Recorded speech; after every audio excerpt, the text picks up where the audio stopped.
Whiskey and Weight going all the way. What up, world? Welcome back to another episode of the Whiskey and Weight Show.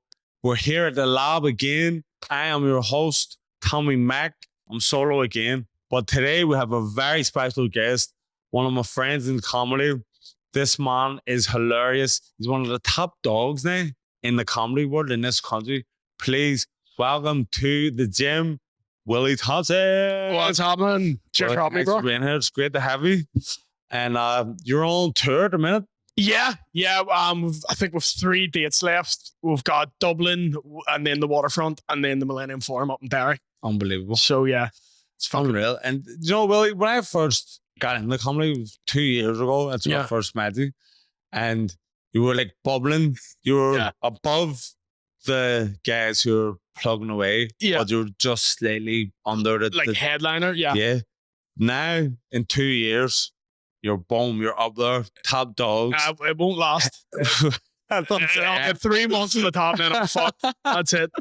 No, it will last because you've put in the groundwork and doing a Waterfront. Yeah. And the Millennium Forum. And where is it in Dublin? I'm doing the Sugar Club in Dublin. And to not many people. But you have to, it's my first time doing a show there. So what I've learned from doing with like Kieran and Shane and stuff is the first times I did their tours, they weren't rammed every time. Yeah. And then you come back 2 years later and they different are. balls. It just takes fucking time to do, like. Yeah. Do you know what I mean? So I'm proud. Thank you very much. I feel like I've even though it's only been 2 years, but I feel like I've witnessed the rapid. Yeah. I suppose when you met me, I was about 25. I mean, fucking 27, 28. No, I'm 28 now. I need to stop saying 27. 27, 28. I feel 27 is very younger. I feel 28's old as fuck. Yeah, I felt that way turning 28. Aye. But now looking back, you're up 34. You're 34? I know. I thought you were 31. I thought you were shaving just week before, actually. Nah, I'm getting up the ladder now. But the difference in 27 and 28 is so mad, even though it's only a year. Just sings like, doesn't it? Yeah. You know what? I feel like your late 20s, it's not old, but it's the youngest, it's the oldest young age. Yeah. Once you hit 30, you're not young anymore. We're 28, you're still like... Well, you're only saying that because you're not 30 yet. Once you hit 30, you're going to be like, this is the oldest young age. But you know what? Everyone does that. They hit 60. They're like, oh, 60's the new 30. And you're like, no, it's not. You're old one. So, yeah, definitely. But I don't feel that old. It's a mindset. Well, you're also a professional athlete. You don't have the years of wear and tear. Do you know what I mean? When most people are in their mid-30s, they're wrecked. You're still in fucking great shape. Oh, thanks. Do you know what I mean? This is just us being nice to each other for an hour. You're looking gorgeous, love. So, Willie, anyway, let's get into a bit about your story. Yeah. Like you say, you're only 28, and most comedians, when they reach this level, they're in their mid-30s or 40s. Yeah. Most of them probably 40s. How did you get started in comedy? Like, where did you come from? A funny family or... Yeah, I come from a family where everyone thinks they're funny. Right. So every time I'm at a family party, like, he's not the funny one, he's a dickhead. We would slag each other mercilessly in my family. Like, that's just the way, like, you go in, someone's like, hey, his fat wee bastard, no, fucking them. That's how we all talk to each other, which is you learn to get good at slamming people. Yeah. The downside of that is you assume that's how everybody speaks to everyone. So in my house, it's like, hey, his fucking specky bastard, fat bastard, no, come on. And then you go out in the street and you're like, oh, yeah, you fat bastard. And people are like, what's your problem? Well, have I done something? Yeah. Why you hate me? But yeah, I do come from a very funny family. Like. And where did you grow up? So I grew up in around a few places in East Belfast. I always say Tullycarna because that's the easiest reference. Right. But lived in Craigie for a bit, lived in D Street for a while, got expelled from D Street Nursery. That's nursery? I got expelled from that nursery. Must be a record. Yeah. What did you do in nursery? Can you even remember? Yeah. So I only found this out like a few years ago. I had apparently really bad behavioral problems when I was a kid. So if you told me like, if I wanted to play with like a wee toy truck and you went, you can't, it's his truck, you can't play with it, I'd stand up, go over to a desk and just slam my head off it until they went, just give him the truck because he's going to kill himself here. And if I get shouted at, so if I was your mate, you didn't want to play with me, I'd start smacking the fuck out of you. Because I was like, why won't you be my mate? I see why now, I'm a psycho. And then I just had loads of, like, my parents were up there every day. They're like, he's done this, he's done this, he's done this. And then the day I got expelled was my teacher tried to, like, put me in timeout. apparently I just picked up a chair and swung it at her head. Oh my God. And then they were like, yeah, this kid can't come here anymore. So I got expelled from nursery. I would say your nursery teacher is probably looking in disbelief. Like, I thought this guy was on the road to prison, not the stage. Yeah. Because he had prison written all over you, nursery. Oh, I know. I know. And that's just, he probably sees me now and be like, he's a lovely wee man. Like, he's a wee dick. 4 years old, he was winging chairs. Everyone's like, oh, well, he's a nice guy. He's going, oh, you don't know him. I know the real. Can't grow out of that. He was born bad, that wee one. Oh my God. What nursery was it? D Street. D Street Nursery. It's right beside the Welders. Across, I think, yeah. Yeah. And then, do you think? I'm trying to remember. I think it's right beside the Welders. So after you got expelled, or were you bad then when you got into primary school? Or I was bad in P1, I think, and then P2. My mom was really, really strict with me, and then just told me to knock it in the head. So I still would get put out of class a lot.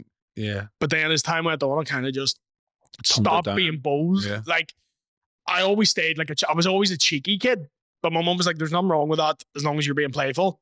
But if you're slobbering the teachers or you're getting thrown out of class for like fucking smacking people, you're in big trouble. So my ma just got really, really strict with me as I got older. Yeah. Now, obviously, we've talked over the years, and you've talked about not knowing your mummy keeping it a secret from you. Did you had a disability? That's cerebral palsy. Yeah, didn't tell me. So for years, so growing up, I would have had to go to occupational therapy, physiotherapy, physical therapy, speech therapy. I always had to take a load of medication and stuff. I had splints for my arms and legs to go to bed, but I assumed everybody had to do that. I just thought that was the norm. I thought that was the norm. So I just grew up thinking I was just shite at sport because I couldn't ride a bike. Like, I tried, but wee legs couldn't do it. I would walk funny and stuff, but my mum never told me, because in her mind, she was like, well, you have to work harder to be the same as everyone else anyway. So I'm not giving you the excuse of I'm disabled, because I know you'll use that excuse. Pretty good excuse. Oh, it's brilliant. This is me and a friend of mine, Ricky, who's another guy with cerebral palsy. We were talking about it. Disabled people, see if they ever go, I can't do that because I'm a disability. They can do it fine. Right. They just don't want to. Right. Noted. Yeah. See, when they actually can't do something, they'll not ask for help. Because we'll go, no, fuck you, I can do that. Yeah, but when we go, we can't, we arms bad today, just being lazy, because we can do it fine, fucking right. So I remember I got told that I had cerebral palsy when I had trials from a school football team, and I didn't make the school team. I thought it was really bad. And then my primary school teacher handed my mum a letter from the IFA that was from an invitation to do trials for Northern Ireland. Right. So I was like, you're going to I'm an international. And then went cerebral palsy team. And I went, what the fuck? I just went, I have something to tell you. She's like, you're fully disabled, bro. And how did you feel when getting that news? Do you know what? Weird. Like, some people I think would be upset. I was kind of like, oh, good, I'm not just terrible at these things. And I felt a weird sense of laugh. Yeah, no, it's funny. 100%. It's very funny. Be like, am I an international? No, you're disabled. The big drop of expectation there. But I felt a weird sense of like pride that, oh fuck, I've done all right. Yeah. And I have this thing. Yeah. Do you know what I mean? And did you start then, once you knew that you had cerebral palsy? Yeah.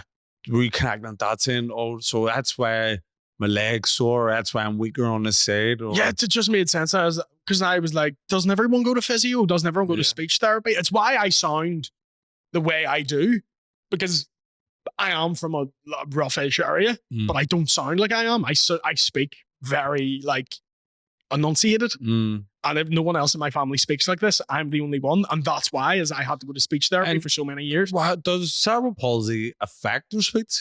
Yep. Or was that just your mommy going the extra mile? Well, no, I also had my tongue was really badly tied as a kid, which is not related to cerebral palsy, but it was like double tied. Right. So my tongue would come out that. It wouldn't stick out further than that. So they had to get it cut twice. Jeez. And then also cerebral palsy, it can affect your speech. So because it's the muscles in your jaw. Yeah. So when I'm when I'm tired and I speak to you, you can't understand me because I'm like, don't know what I'm saying. Fuck. But that's what they sound like. You know what I mean? So that's why I speak the way I do. Because if I spoke in the proper way, And I do get a bit pissed off when people do speak like that. And I'm like, make an effort to fucking That's fine when you're here. When you're in Belfast, you ever you're on holiday, you're in Spain or somewhere, and someone's over at the winter being like, "Fuck, take me again, oh, fucking bother," and you're like, "Mate, put some Come effort in on, here." I know. Aye. I know. So, did you get on to the team, man? I did, Yeah. yeah. Played for the Northern Ireland Cerebral Palsy team from when I was about 10 till I was about 16. Yeah, it's a good Yeah, it was a good 10 run. years. Is that the right word? It was a good run, but I ended up getting osteoarthritis in both of my knees. Oh, same. Did you have that pain? Again. Isn't it so bad in the weather? We sound like two old women. It's cold weather, gets into my No, knees. it's brutal. It's really bad. I got my first, because I got in both knees. The first knee when I was 12, and I didn't understand what was going on. I was like, I'm in agony. And then we lumps. It's the bumps. And then probably about a year later or 6 months later in my other knee.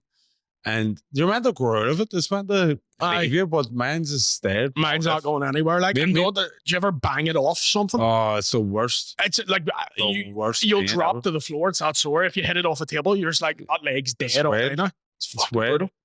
Maybe the land is saying you grow out of it because I've met you and one other person who's had it and they still have it. So Yeah. Well, I went to the doctor for it, and this was a doctor I went to, and he was about 72. He was still smoking in the office, so he didn't give a fuck. Like, big fat bastard. I hated him, right? And I went into him and I went, "Oh, I've got these really sore knees, and it hurts when I run." And he just goes, "Well, stop running."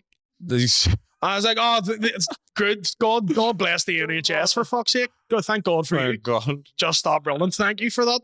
And you know, if you could, you would, but you're a Yeah. footballer, you're an international. That's it. Like, so it was really, it built up a lot of my self-confidence doing that. Yeah. Playing for the cerebral palsy team, from going, when you're playing with able-bodied people, you're not good enough. Mm. So it does get to you a bit, and you start being like, I'm just fucking useless here. And then playing with people who had what I had, and I'm like, okay, I'm not shit. I'm just have this condition Yeah. that makes it a bit harder. See, So it's on that level. On the terms of the cerebral palsy level, Yeah. were you ahead of him because you'd been playing with able-bodied and you didn't even know No. you had it? Some of them were some of the best footballers I've ever. I was still shit, which I still wasn't that good at football. Some of them are phenomenal footballers, would play in full teams. Because I know my disability isn't that visible. A lot of cerebral palsy isn't. So a lot of people were my level, or they had like so I've spastic hemiplegia. Some people had like quadriplegia or demiplegia, where it's just like their arms would be like Yeah. that, but their legs are fine. Okay. So there's all different ways that it can affect Right. people. So when I tell people I play for the cerebral palsy team, people assume I'm just fucking doing, like, I'm just dribbling around Yeah. people in crutches and stuff. No, they're all phenomenal athletes. Like, Mm. So yeah, found your home kind of like where not your home, but like you found like I'm at a level playing field with guys who can relate. yeah, I felt like it was somewhere I could, I was proud of what I was doing for the first time of doing anything. I was like, I have pride in doing this sport. And the frustrating thing about that was when you told people, oh, I play for cerebral palsy, they kind of make fun of you for it. Mm. They kind of go, oh, you're just playing fucking to sale. That's not impressive. And you're like, that kind of annoyed me for a while. Because I'm like, oh, I can't take pride in this thing because People trying to down it. people just have to down it. Now that I'm older, I'm like, people will down on anything you do. 100%. Does not fucking matter. And as the older you get, the less you go, what if people don't like this? Now I'm just like, don't fucking someone will. And Yeah. they're the people you do things for because they enjoy it. If you Okay. worry about trying to please every cunt who hates everything. You're gonna Doesn't get matter. over. Yeah. Yeah. But it was great. Like, we played in World Cups, European Cups, played in Portugal, Spain, England, loads of places. Great. Yeah, some teams were phenomenal. Some teams I absolutely hated playing. Hated playing the Portuguese. Why? Dirty bastards. Dirty bastards. Nipping you behind, like, oh, I see if you were in a corner and you're marking them, did you grab your bollocks? No, just try and nip them. Just real dirty stuff, like. And not annoying me because I do that too. Because I'm a dirty player as Yeah. well. It's like wind you up, but if you're marking them, they get like, because I had fat Where arms. did you play? Centre back. Right. Centre So back. you're the sweeper. Yeah. The 5'4" centre. Useless on a corner. But I could put out a good tackle. Like, yeah. And then after your football career, is there any league, like a disabled league, where you can play full time and get paid? Or I don't know if you can get paid. I know in England that you can. yeah, There's just more money in sports in England. right. I'm sure you know it's the same with boxing, maybe. There's just more money for the stuff, so you can't really make money here doing it. But I know there are you play for the love, just But Chelsea have a football, like all the teams have cerebral palsy teams because we play Chelsea. The Chelsea team. They were fucking shite. We beat them by 15-0. It's one of those we thought they were going to be really, really good. So we went all out and we were about 4-0 up within 3 minutes and we went, we made easy. We're shite. But so yeah, you were playing football from 10 to 16. Yeah. I got hit with Osgood Slatters, the curse. And when did you get into comedy then? Or when did you believe it? Because were you the joker in the change room and stuff? Or do you know what it is? I've always said I was, and looking back, I think I've always been the cunt that thinks he's funny and just annoys everybody. You're going, I could one more guy. And I'm like, hey, look. Do you know what I mean? But I've always loved it. I used to set up as a kid, about 5 or 6. My mum and dad would let me stay up late and watch, like, Never Mind the Buzzcocks and stuff. I remember just sitting watching it and just laughing with my mum and dad and being like, who are these people? And they're like, they're comedians. I was like, what's that? They're like, oh, they just get paid to tell jokes. And from that moment, I went, I'll do that. Yeah. That's the coolest fucking job ever. Now that I do it, it isn't. But as a kid, I was like, why would I work in an office when I can go on TV and tell these jokes and shit? Yeah. So it just stuck in my head. So then in school, I was always write, like we had like drama societies that I would always write stuff for. Anything that was creative in class, I fucking adored doing. I hated doing actual work because I'm lazy. But if it was creative, I was like, I'm all over that. So I just always wanted to do it. So then I started, so I just got into it. That I listened to like Shane and Colin and all those boys. I listened to them before you met them? When I was about 12 or 13, I was listening to those boys. Like those guys were my heroes growing up, which I don't tell them. Cats out the bag. No, they're wankers. But they back in, I was like, these guys are the coolest fucking guys ever. Like, and you know that's the saying sport, when your idols become your rivals. Yeah. And it's happening in comedy too. Not your rivals. Not rivals. Competition in a way. Yeah. I think there's a healthy way of competition. You kind of want to be the best, but that doesn't mean you have to, be a dick about it. I think that's what our scene's really good at. We are all friends. Do we want to be told we're the funniest one? 100%. Yeah. I don't think there's anything wrong with the attitude want to be the best. Yeah. There's nothing wrong with the attitude of every time I go on stage and there's 4 people on, I want to do the best. Doesn't happen. Not all the time, very rarely, but it's still what you strive to do. I don't think there's anything wrong with it. So what was your first, what age did you do any stand-up in the drama society in school or? No, I never did it in school because I used to listen to these comedy podcasts that would be like stand-ups for the clubs and you can only do it in the clubs. So I became this weird, like, that's not real comedy, man. Comedy needs to be in the club. Do you know what? Like, that's not real music, man. Yeah.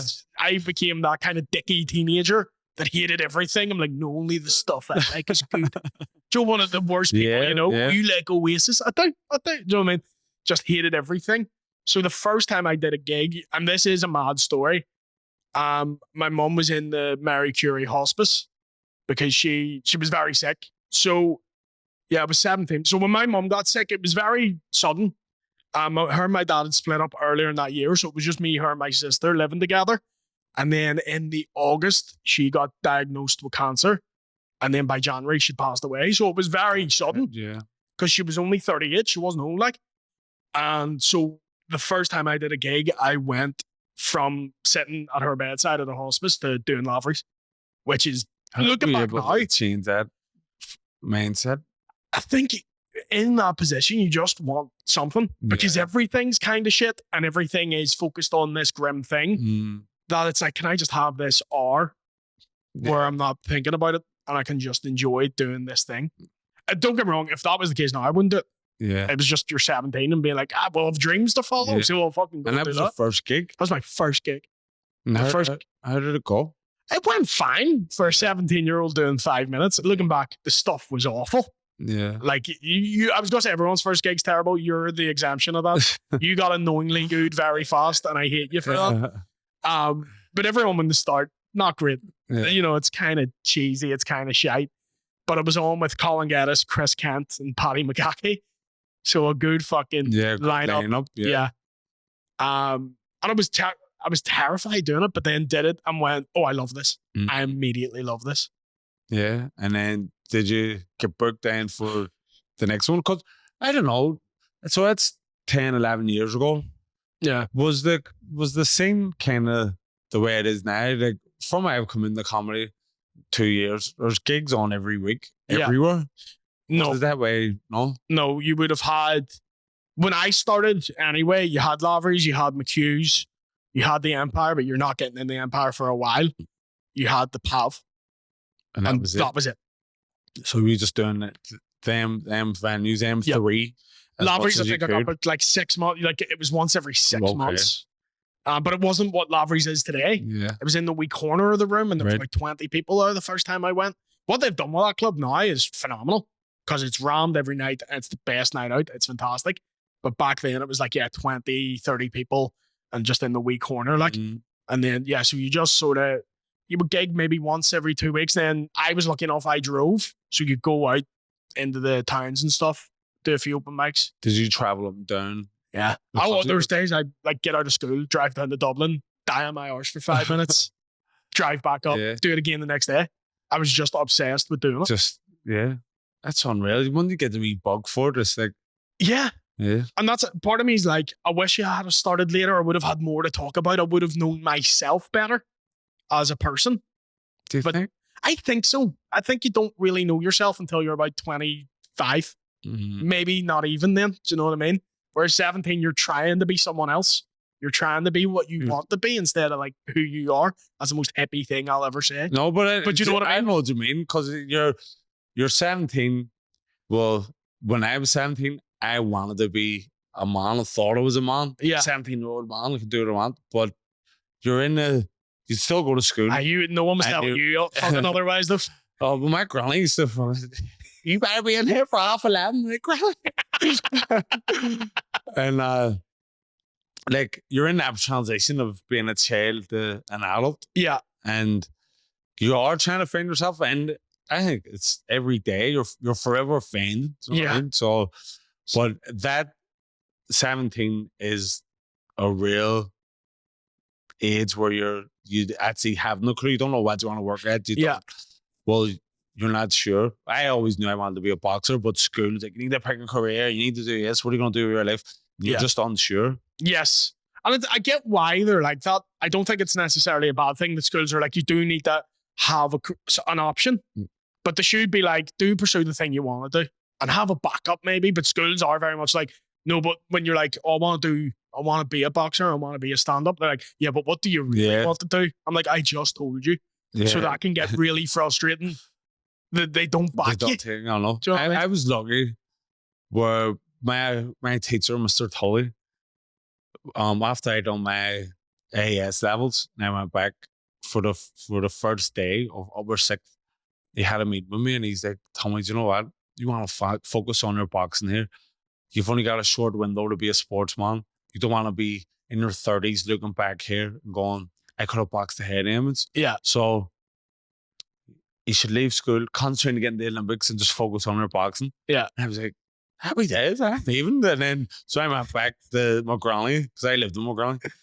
He's like, oh, the teacher told me to leave. I was going to leave anyway, but it was good that I had the teacher, he advised me. Yeah. And I still talk to Mr. Tully now, and he's like, I've never advised anyone that before or since, but I stand by my decision because I just knew that you can come back to school at any time. That's But you brilliant. have to. So And you prove them right too. Yeah. Like, do you get a wee bit of pride of like, he you said back he gets me? it, yeah. Yeah. And he said, because obviously my career's had ups and downs, he said there was a wee rocky patch, and I was going, I shouldn't have said that to him. And then Aye. it came good then. And he was like, thank Yeah. God. And for you, was it always boxing? You Yeah, only ever boxing? Always. There was never anything else? No, well, before I started boxing, I used to play GAA, Yeah. football and hurling, and I played the guitar. My family's all a big music family, so Yeah. I would say, So's mine, but it's a certain style of music. is it in the band? Bass drums and fucking Were you flutes. ever in Man, a I was never in like a flute band. I did used to be in a band when I was in school. What did you do? I rapped. Rap? I hate Well, it. you're a rap fan, and Yeah. did you win that Sergeant Red? Did I? Are Rapping? you doing it this year? I'm doing it this year. So Off are you camera? doing it? Are you doing it? Oh yeah. All I'll right. tell you So, off camera. I'll tell you. What I'm right. doing. I'll tell you Yeah. as well. Yeah. But you probably know anyway. I don't. But no, I'm looking forward to it. Yeah. But All right, so in first year, I wanted to be a musician. That was my Yeah. thing. Like, I want to be getting a music game. But then I started boxing in the first year, and Aye. that was it. Just fell in love with it. See, when I got into music, so I was friends with this two people in school. One was Aaron Milligan. He's in a band called Brand New Friend now. Sensational musician. Like, he could pick up a piano, like not pick up a piano. He's not that strong, but sit down at a piano, having never seen one Yeah. before. And within 5 minutes, he's playing it, Yeah. and you're like, that's mental. You can't teach that. So he was in it, and then there was a guy. His name was Michael Sudacorn, right? And he would just play the guitar and sing. And he was fucking amazing when he would sing, like beautiful voice, like sounded like Bruno Mars, literally. Like, and he was like half Thai, so he was just this wee 14-year-old, like good looking Thai kid who would sing, and it was like an amazing voice would come out. I swear to God, this guy would just start being like fucking singing some Bruno Mars, you know, just like fucking uptown, and you girls would literally go, oh, like you're watching them melt. Like I was like, I want to be able to do that. Part of it? Yeah, I was like, I've never seen anyone just make. And what's like, he doing now? Is he playing now? He got signed to a boy band, and I can't remember what they were called, but he was in a boy band for a few years and just hated it. He never enjoyed music. Yeah, he was phenomenally talented at it, but didn't like doing it. And I was like, you're a wait. Do you not have any idea how annoying that is? That you're that good, I just don't give a shit. Yeah. So we would busk. We would go into town, sit outside Victoria Square from like 12 in the afternoon to about 5, and we would just play songs. And rap. You were a rapper. Yeah, so crazy. And was it your own? Yeah. Original pieces. I'd be freestyle. I would just freestyle. Yeah. I've never actually seen anything. You freestyling at a comedy show. What was it? Oh yes, it was actually brilliant. See what I'd done there as well, which it didn't show. This is me fucking sucking himself off, but I will. This is I had done crowd work for the first 5 minutes, and then made them play a beat and freestyle interpreting the crowd work that I'd done. And I was steaming as well, so I don't remember doing it. It was really very, very good. Yeah. Very good. Got a wee double tap from me on Instagram. But that's it. So we used to bump it. They would play like quite romantic music, like Jason Derulo. I was an Eminem fan. So they're doing things like, you could be my girl and I love you. And I'm like, you don't understand how hard it is for motherfuckers. So I just wasn't the vibe. Like, did you have a Jack Black moment to show the rehearsals? We out of the band, really. Yeah, they actually did. They're like, you need to stop. They're like, read between the lines. Yeah, they're like doing like love songs and all here, and I'm like, nah, people need to know what life is. 15-year-old white boy, you need to know what's like in the streets. Well, you had to struggle. I think you're speaking with you had elocution lessons. And you had a disability living in the ghetto of East Belfast. I know, but I actually think being a rap fan, material. I think being a rap fan helped me with my speech. Like the doctor, like my mom would kind of shout at me for doing them and swearing. But the doctor was like, "Well, he is learning how to do quite complex speech patterns from listening to like, especially early Eminem. Yeah, when he was really fucking crazy lyrical gymnastics, LP, Slim Shady LP, the Eminem show." So the stuff on that, I would just repeat. Out, to be honest. I'll take relapse, and then after that, not about it. But from doing that, I think the doctor was like, no, let him still do that because he's learning how to do very tricky speech patterns. I give you an excuse saying to be cursing. Yeah. What the fuck you, man? It's just the song. It's just the song. But it sounds like you and your mommy, would you say you're your mommy's favourite child then? Or she just... Because, like, what do you mean? You and her had like such a special thing. Like, she was giving you. No, she was not your favorite. No parents don't have a favorite, but you and her were like the tag team. I feel when I was about 16 and my dad had left, I did feel that like there was more responsibility on me, and she could rely on me to do stuff. I feel I grew up quite quickly in that, but I wouldn't say favorite child, because I'm one of those, like, you know what it is in Belfast? I have one of those family trees where it's a bit everywhere. Yeah. Like, I have 8 brothers and sisters, and a couple of us have different moms and dads and stuff. Do you bother with them? Yeah. I don't, even if I don't get on with, like, the parent. Yeah. It's not their fault. And they're all as equally as fucked up as I am. So it's, when you sit with your family and you're, like, drunk at 2 a.m. and you just start getting family lore. It's like, no, we had no God, had to move country. He's on the run and all. You're like, what? Dude, you start getting the family secrets out. I love doing that. And see, at your show then, you've got 8 brothers and sisters. They don't all the whole come. front row. Yeah. Reserved. They don't all come, to be fair, but a lot of them do, 3 or 4 of them. At least you're going to get 8 laughs. You'll never completely die on your own. Oh no, they'd be the last ones to laugh because they're saying, going, I'm funnier than him. I told him he's not funny. He thinks he's funny. He's a stupid bastard. You know what I mean? Yeah. And what, did you get on with your daddy or? No. No? Not at all. Not at all. Not at all. Do not speak. No contact there. And that's my decision. Yeah. Like, he's tried. And I know he'll watch this and be angry at me, but fuck you. What about when you were young? Because you were saying about your mommy, she kept your disability as a secret as long as she could, and she was trying to prep you for the big world. Was your daddy involved in that? But that was involved too. Training too. When I was I younger, remember you saying about your mom used to make you carry the shopping bags and all the strength in your weak arm. so that we arm there, Yeah. would sort of come up like this, and you've seen it today because I'm very cold today, so I'm like shivering. So the muscles tighten, but she would get the week shopping, tie it around my arm and just walk up the house, and just the weight of it. And I would be falling over and stuff. And she would just go, get up. You have to do that. Get up. Stop crying. Get up and do that. Tough love. So I tell people that, and they're like, that's really mean. I'm like, it's not. Like, it's mean. It's necessary. Yeah. She was aware of she's not going to be around forever.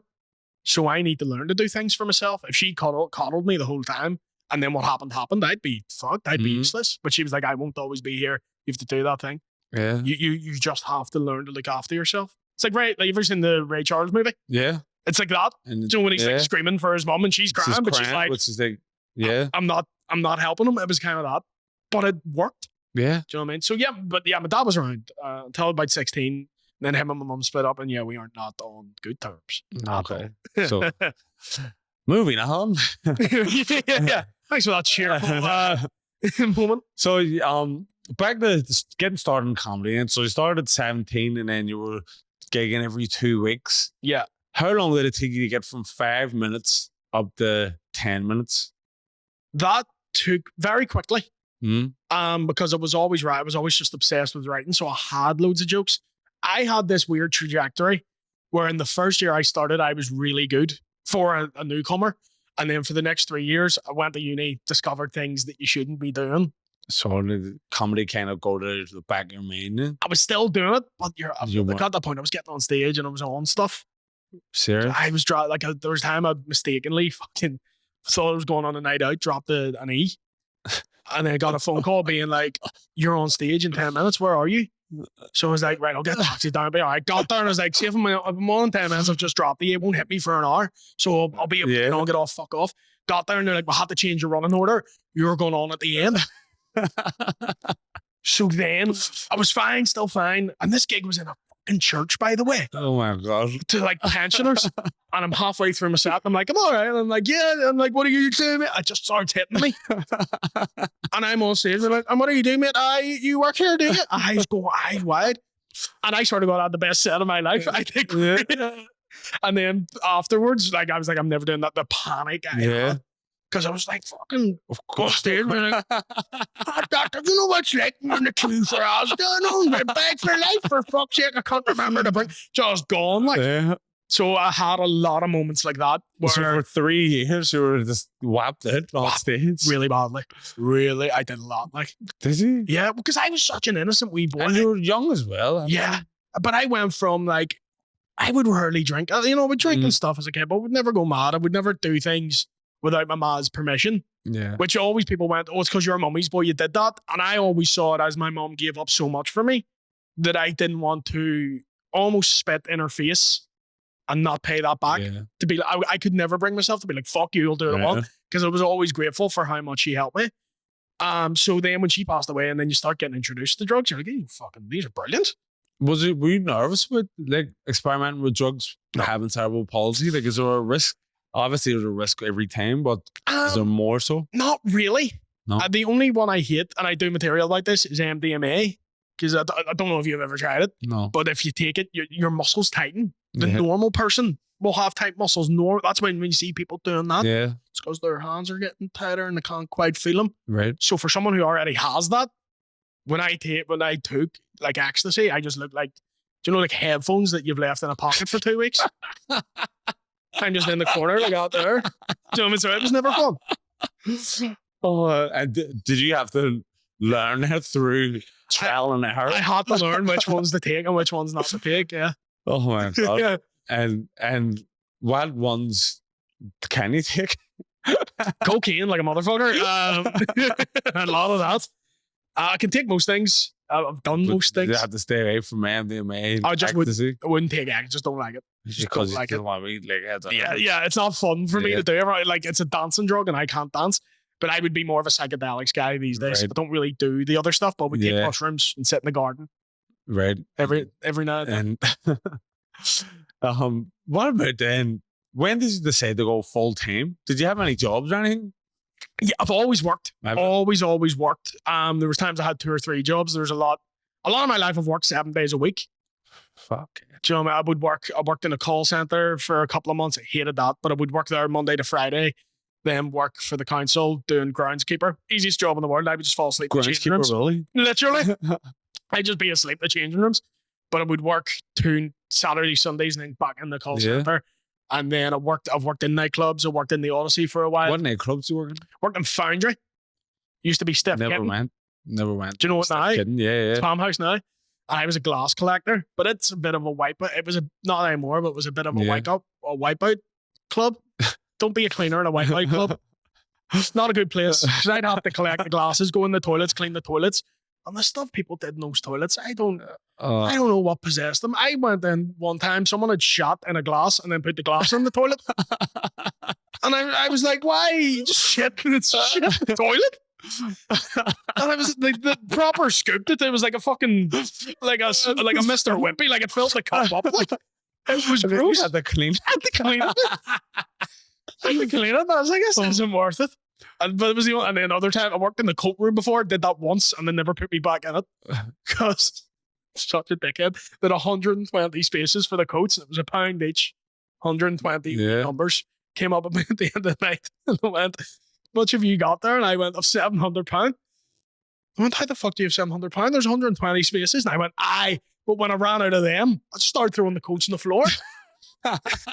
So they went, what? At the end of the night, there was a queue out the door. Everyone People trying to get their coats because I didn't know what belonged to who. So I was like, here you go. And they're like, that's not my coat. And I'm like, do you want it? And they're like, no. So I was never put the coat room again. So after your courtroom saga, when were you able to go full time with a comedy?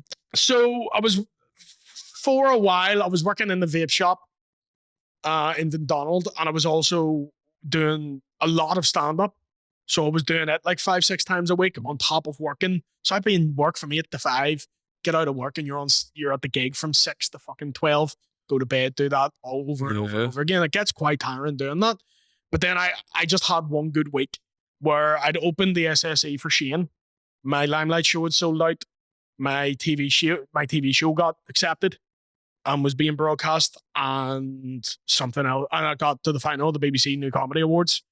So I'd made good money from these things, and work was starting to be like, we can't give you time off to go and shoot the TV show. So I went, I'm going to shoot the TV show and hope that gets made. But I just had that one good week where I went, right, I've made enough money here that I can support myself for a few weeks. And if push comes to shove, I'll get another job, but I'll focus on the comedy. And I just didn't really go back. What year was that? Fuck, that was the end of 2022. Was it? Yeah. So I haven't been full time that long. So that's kind of when I started. Eh? Yeah. Yeah. Yeah. And your TV show, is that William of Orange? William Vornsdale, yeah. What's the latest with it? Oh, it's not getting made. Oh. New commissioner came in, scrapped everything, so it didn't get made. But I'm proud that I've done it. Yeah. I'm glad I have experience in making TV because, as you know yourself, it's very hard. Mm. I think it makes you appreciate good TV more. And even if a TV show's shite, I do find myself going, when that was pitched, I bet it was brilliant. Yeah. Someone has got their claws in or someone's fucked something. Because I recently watched the show and like the idea of it, I was like, this could have been brilliant. But Yeah. the way it come out, it wasn't great. Do yours or mine? No, not a show. Oh, yes, Yeah. yes. Right. No, 100% that. There's times you're like, okay, the idea is good there, and I know that someone has fucked something up along the way. And even see with your William of Orangedale, was there edits made that you didn't know until it come out? There were, because I don't have control of that. Yeah, same like with our show. When if you haven't watched it, the Spar hit BBC iPlayer. Yeah, But there was a very we felt like it's a pivotal part that was cut out, yeah, and but and that gets nobody frustrating. noticed. But we were like, how's it?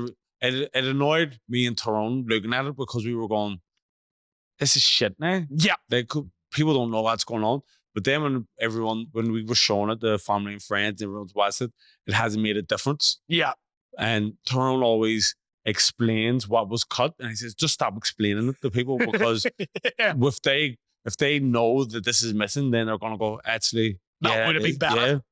And there was things with mine, like, for me, just personally, and it was great. I love the team that worked on it, but on a personal level, I wanted it to look a little bit grittier. It was very colourful, which is fine. Yeah, but that's it's not what you were my comedies. I'm not that colourful. I'm not bright. I'm flamboyant and whatnot, and a little bit camp, but I'm not like what I'm actually talking about is quite gritty. Yeah, and I like grittier TV. I like stuff that looks a bit rough. I wanted it to look a bit like Shameless. Shameless, yeah. If it had a look like that, I think it would have been in for a better chance. And do you think there's a chance of it coming back around? Or? No. No, it's dead in the water. Yeah, we tried optioning it off the other people. No one else wanted it. But I've still got my foot in the door in places because of that. And I still write stuff. So, we can still get something made. Yeah, definitely. And, there's plenty of time to go. It's not like as if like you're frigging getting too old to do anything. You're only 28. Yeah, well, that's my thing. All my favorite comedians didn't blow up until they're 45. I'm fine with like not being fucking huge until I feel I'm good enough. Yeah. Do you know what I mean? And at the moment, I'm like, I'm okay. Don't think I'm great, but there's room for improvement. And that's when I'll start pushing for stuff. I wonder why it is with comedy. It's always seems to be like later in life when people start coming into it. There's a huge mental health aspect to it. I think you have to be a little bit, not sad, but a little bit fucking mental. A little bit mental to want to do it. Because it's an insane thing to do, to get up and talk in front of people and try and make them laugh. It's stupid. I don't know why I want to do it, but I love doing it. Love it. And I think it's when people get older in life, they start getting a little bit frustrated and a little bit angrier or a little bit like, fuck, I haven't done everything I wanted to do, which leads to frustration. And I think genuine frustration and anger does make good comedy. You don't want to see someone who's really good looking and everything has went well for them. Yeah, because what are they going to talk about anyway? They're going to laugh, oh yeah, my life's great. Just won the lottery there. And Loads of beautiful girlfriends and all. Rich. That's not fun to watch. You kind of want to watch someone suffering. And I've noticed that about comedy, even with myself. Like, you get the biggest laughs if I'm slagging myself. Yeah. And saying stuff that people probably definitely wouldn't say to me. Yeah. But they're probably thinking it. So it's funny, like he's saying it, oh, we can laugh, he's laughing. Yeah. But also you're a good looking guy, you're an athlete and stuff. Oh, thanks. But you have had a sort of rough time. Yeah. Do you know what I mean? You've had a difficult time, even if you may not think that, but compared to normal people, you have that different experience. So it helps in that, because if you're just talking about how good you are at things, it's not really that funny. It's not funny. No one wants to hear. But slag yourself. I hate comics who don't slag themselves. Yeah. I hate that. You have to be able, if you're laughing at everyone. That's when the comics get the biggest laughs. Yeah. I've went to a lot of shows before I even done comedy. I'd never been to a comedy show in my life. Yeah. Since I started, I've been to loads of shows, and I've noticed all the comedians, they get their biggest laughs when they're joking about themselves. Yeah. And making fun of themselves. Yeah.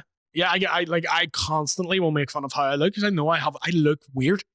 Like I said, my nose looks like I'm constantly pressed up against the window.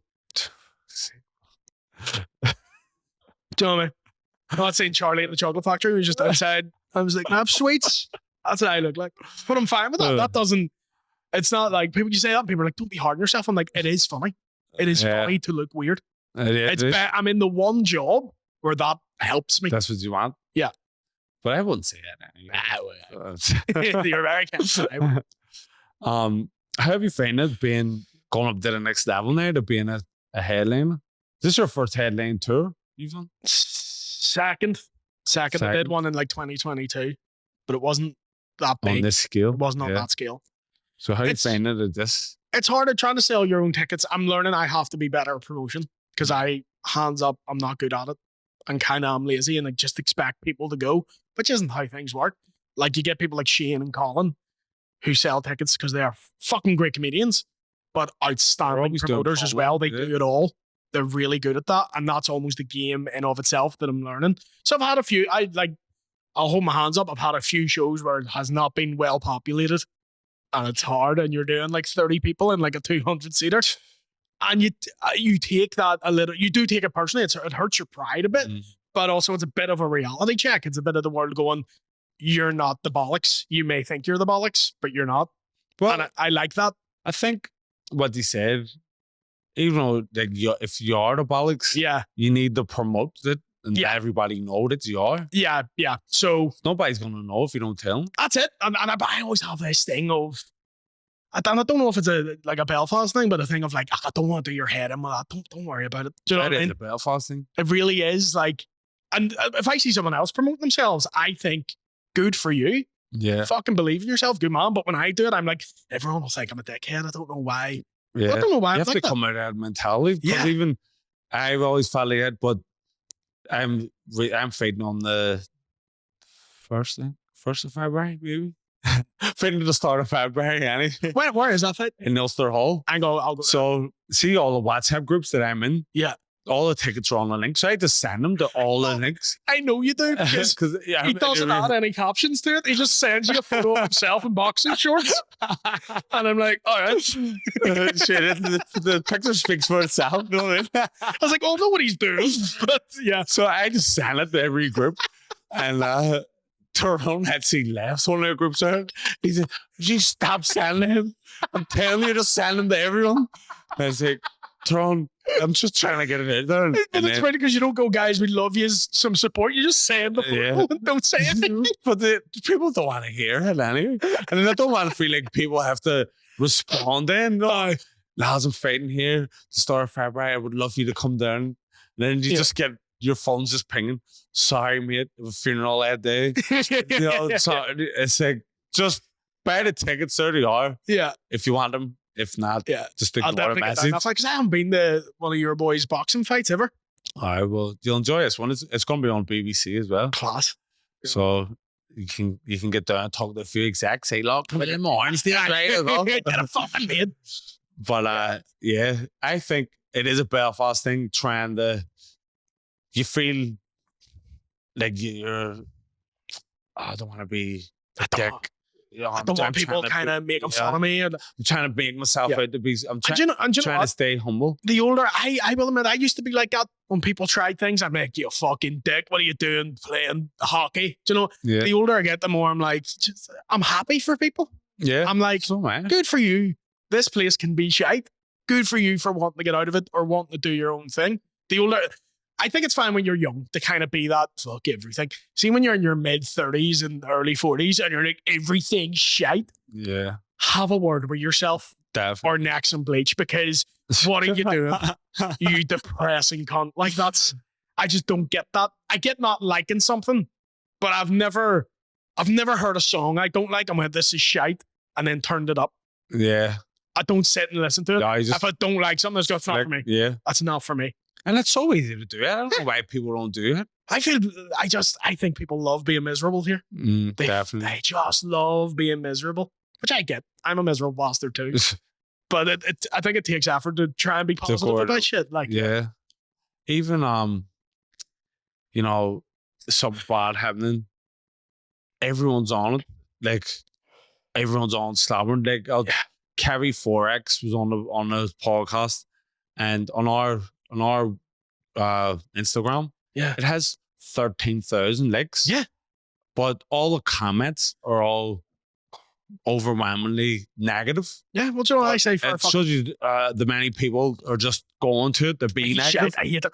For fuck, he wants to do the thing, he's doing the thing. Yeah. Good for him, I Let think. him rip. Exactly. That's just support people who's Yeah. trying to do something. And if you're someone who makes, say you don't like it because you make music and you don't like someone getting attention because you make the music, well, then you make something better. Exactly. If you think you can do it better, you do it then. And if you can, fair play to you. Yes. If you can't, fuck off. Exactly. Is my attitude. Like, Hey, see with your back to your show. When did you first headline when you started doing comedy? I don't know.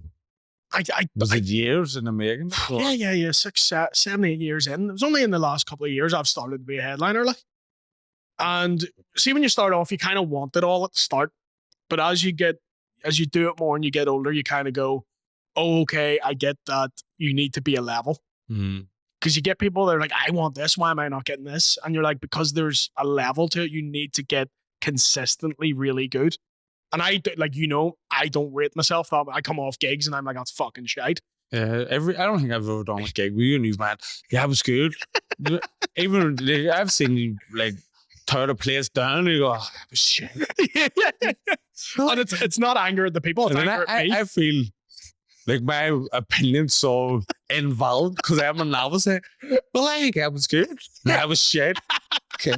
But I'm not saying that to other people. It's not like they come off and I'm like, you're shit. I know you're about yourself. Yeah, I know. But it's just that I'm like, I know where I want to be in my head. Yeah. And I'll get annoyed if I'm not there. And if I haven't got that level that I feel I'm capable of, I will be disappointed. I'm getting better at managing it, but I still do. I hold myself to a higher standard than I'm capable of. Are you self-managed or? No, I have agents in England. I have an acting agent, a writing agent, a stand-up agent, and then here Shine manage some of my stuff. And they have an acting agent here as well. Great. So have you got any acting roles or anything? No. And I keep getting auditions. I'm just really shit. I just can't get them. I've had a few audition stuff, but no, I never got them. What have you auditioned for? Have you auditioned for anything that's turned massive? Oh, I did get an audition for a series with Greg Davies. What was it? He's Mr. Gilbert in The Inbetweeners. Yeah. You'd know him. Yeah. It's called The Cleaner. And he's like a crime scene investigator. Like he cleans up after it. I got an audition for that. Didn't get it. I got an audition for a Rosie Jones show that I didn't get, which is really annoying because the guy had cerebral palsy. And I was like, for fuck's sake, I can't even get this. Yeah. I can't just tailor made it. It was like short, round face, bearded guy with cerebral palsy. And I was like, how am I not getting that? How shit must I be that they're describing me and I'm not getting it? But yeah, I just don't love acting as much as I thought I would. Do you want to, like, after, because it seems to be the thing where comedians, they build up, go on tour, and then start acting. Have a big thing, yeah. Do you want to take that road or? No, I would do it, but it's not like. But it's not on. I'm not dying to do it, and it's not like I'm going, guys. I'm turning down these opportunities. None are coming my way. I will take them, but I'm also that like it's not something I'm putting a lot of effort into. What I'd love to be in. I never want to be the main guy in a thing. If I can just be a weird character and that you remember show, and just have, I'm in 2 scenes. Like Paulie or the Rocky? 100%, yeah. Well, Paulie's like a, or like 4 scenes. Who's did you ever see The Hangover? Yeah. Do you know the guy who, like the wedding singer and that? Oh, wow. Sings Candy Shop. If I could do that. Because so memorable. Just how no one remembers who he is, really. But they go, that bit's really funny. I want that. Have you ever watched Menace to Society? I suspect Michael Cera? No, years ago, Menace to Society, about gangs in Compton. It was out in 1983. But yeah, I'll say you probably know this scene, but this is the guy's one scene in. Hey man, I got these cheeseburgers. I'll suck your dick. Yeah. That's like a legendary line from Menace to Society. That's his. He gets shot for saying it. And that's him at the start of the friggin'. That's all I want. Give me one of those lines, I'll be happy. I don't want to be the main guy. I don't want to be on the red carpet. I want to be just a wee freak who's like, and then I leave. Yeah, it's like, who's the guy in Friday who's always like itching himself? Do the Ice Cube movie? In the first Friday? Yeah. Smokey back here taking the shit. Yeah. That guy. I want to be that guy. Yeah. That's it. Like, I kind of have similar aspirations. Yeah. But I wanted one song. Just one hit song I can go to festivals every year Yeah. and they just bring me back. And that's you, like every year, That's forever. the dream. That is the dream, because you're not getting tortured all the time. Can't touch this. Yeah. What's Vanilla? Ice Ice Baby. Ice Ice Baby. Although he makes no money from that. I don't know, but still, Yeah. just to go anyway. I love stories of MC Hammer. Because MC apparently Hammer. he was a great guy. bad bastard, like But a good one. a good Yeah. guy. But a gangster. But if like everyone's like, oh, don't mess with this rapper, but they're all like, I don't mess with MC Hammer. Yeah. He will fuck you up. Like he'll come for And you. Like obviously he has more songs than Can't Touch This, but Yeah. that one hit. Yeah. What's what you want? and everyone called him soft and made fun of him, and he didn't give a shit. Because he Yeah. was like, do you know how much money I've made? I never have to work again. And he was a giant gangster. Yeah, he was, So and he was a bad boy, like, yeah. But that's So what I want. Yeah, well, you do come from a big musical family. Don't you? Yeah. Like Labyrinth is your Labyrinth's cousin. my cousin, yeah. Which Which is- is on the live show. That's so I'm such a big Labyrinth fan. Oh, you? Huge. He has a song with Devlin Yeah. called Let It Go that is one of my favorite fucking songs ever. Listen, that is a friggin' big tune. That's a tune with. But that's Labyrinth, because his songs, he has like some pop songs. Mhm. It's such, I'm not even just being biased because it's my family, but he's like the Prince reincarnated. Like, he plays every instrument, Yeah. sings, raps, produces, Yeah. writes all the songs. He can do everything in music, But even if you go all back every genre. and you listen to the stuff he was doing when he started, like with like Tiny Tempa, that's where I first Yeah. came from, like Pass Out and Frisky. So that was his big. Yeah, that was his breakout. People are doing that now. No, no. That shit, that style is what people are doing. He was doing it 10 years ago. Yeah, So- much longer than 10 years ago. Fuck, you're right, Yeah. though. And I remember he made that beat probably about a year before he gave it to Tiny Temple. And I was in the studio with him and he's playing. I was like, isn't this sick? We should send this to Lil Wayne or Aye. Jay-Z. They're all thinking of American rappers. I was like, yeah. And then they give it to Tiny Temple and I was like, we were disappointed Aye, because I I think remember. it should be bigger than Tiny Temple, but Aye. then it just made Blew Tiny up. Temple he's like one of the most successful British rappers. And he did of get a all big time. rapper on that beach. I think Snoop Dogg did the remix to it. Busta pass- Rhymes. The Busta Rhymes did as well. I thought I was on Earthquake. Busta Rhymes was on, Yes. yeah. Yeah, I think Snoop Dogg did a remix Did to he? Pass Out as well. I'm So- certain that he did. But then that blew up everyone, him and Tiny, and Yeah. and it is because that's my cousin, and it's my cousin who's like my brother, kind of. You know, Yeah. everyone has cousins they get, so there's a year between us. Yeah. So you know your cousins who's your mates. Yeah. So I don't even. I forget sometimes it's like Labyrinth and people get Yeah. starstruck. He does have a song that makes me cry every time I hear it. I'm I jealous. thought Jealous Yeah. gets me every time. I actually wrote that song. I mean, like, get the right names. That's one of the best songs I've ever heard in my life. Yeah, that's a lethal tune. Would you ever get in the studio with him? Do you think? Do you know? I was saying this the other day. The much studio time I've done over the years, and I haven't cut one track. I've spent so much time in the studio. So we were kids. I used to go to London for the summer, and me and him used to just run about. But we used to just be in the studio all day, all night. Literally from I was like 13. Right. Even now, if he had a studio in his house now, just in the studio all the time. Yeah. So I could probably produce or engineer an album. Yeah. I know what to do, but I've never made. I need to make my own song.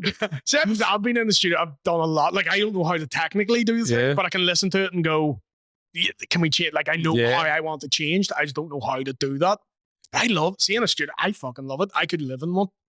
I'm so fascinated by them. Like, I always, You should do it. Just fuck it. definitely. It's on my next to-do list. Doing everything else. Fuck's sake. I get you. Me and McKegney started recording rap music Have you? because we wanted to do a thing. It's like Lonely Island. Comedic rap?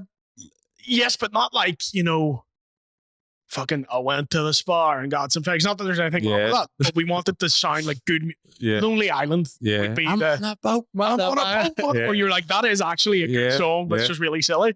So you want to do like if the Beastie That Boys kick and the Lonely yeah. Island fucking merged. That's Yeah. what we're trying Looking forward to hearing it. That's if it ever gets fucking put out. But yeah, because I love comedy music, Yeah. but I like it when you can't just put it on. Yes. Like remember, the guy from Lonely Island with Justin Timberlake. Yes. That song. It's my dick in a box. It's in a box. Yeah. And then I say this every day. It's not gay. We'll do a three-way. Anything about we're going to do three of us. I just like, anything to do with the number 3. Have you ever seen their movie, Popstar? Nah. The Island? Watch it. It's fucking brilliant. Right. It's like a piss take of those like concert tour movies. Yeah. So funny. I don't know how to check it. It's on Netflix. I think it's on Netflix. It's either Netflix or Prime. It's on one. I've got both anyway, Aye. so I get them. Check it out. But Will, in the words of Tyrone, we've talked enough shit. Oh, I have indeed. Thank you for having So me, mate. thanks for being here Yeah. and sharing our story. Folks, make sure you check out William Warren. It's on YouTube. Yeah. Very funny. Come to see me on tour as well. Come to see, yes, Will, where can you get tickets? Shine.net or WilliamThompsonComedy.com. What are the venues and what dates are coming up? I am in the Sugar Club in Dublin on Thursday. This Thursday coming, don't know if it's out in time. And then Millennium Forum on the 14th of December in Derry, and the Waterfront Belfast on December 13th. Great, I'll be there. Well, Cheers, lad. I can't make it the 13th one. Sorry. I love how you immediately went back on that. Because I was like, I yeah, can be I'll go. yours. And then I went, actually, I'm doing something You're on all the good, don't 13th. worry. You're all good. But best of luck with. Thank you, mate. The new kid on the block with the top dogs, Willie Thompson. Make sure you all get it and get behind him because this man is a legend. Yeah. And get on our Patreon, £2 a month, and check out The Spar if you haven't already, BBC iPlayer. Thanks for watching. Tyrone will be back next week. Peace.